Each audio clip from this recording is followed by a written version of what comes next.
Tired of dealing with annoying flies, fruit flies, and gnats in your home? The Zevo Flying Insect Trap is your ultimate solution. Don't wait.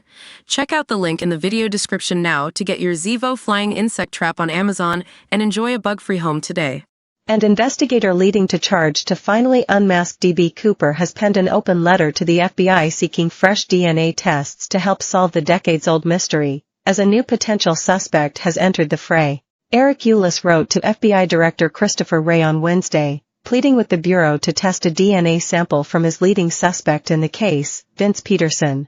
Ulis has been investigating Peterson, a metallurgist from Pennsylvania who died in 2002, as the leading suspect in the D.B. Cooper case since late 2022.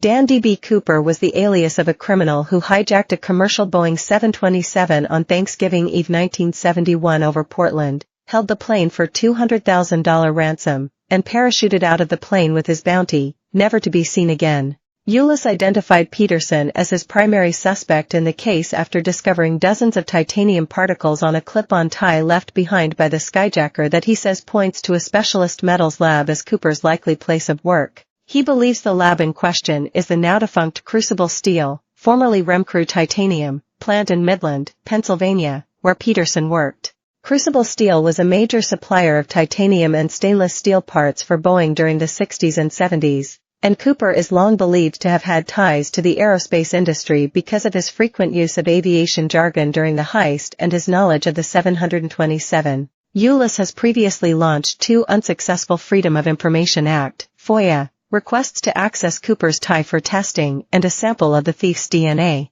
Believing he's taken his investigation into Peterson as far as he possibly can without the FBI's assistance, Ulis has made a desperate Hail Mary appeal to Director Wray.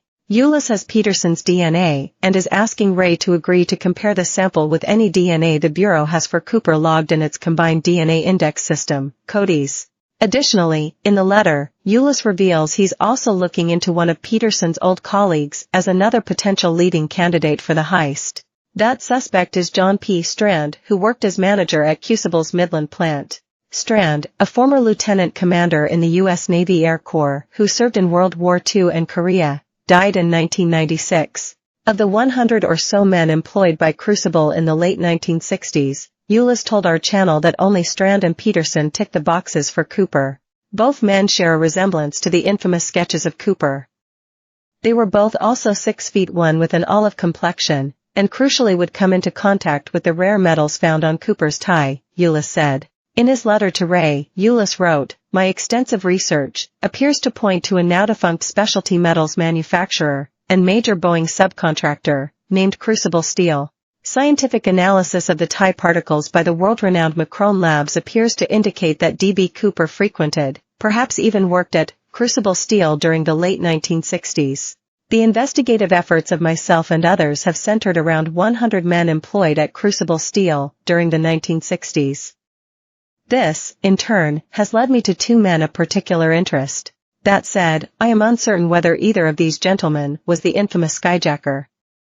Nonetheless, I do have DNA from one of the gentlemen and would like to request that the FBI use the DNA I have collected to compare to the D.B. Cooper DNA profile that is secure on CODIS.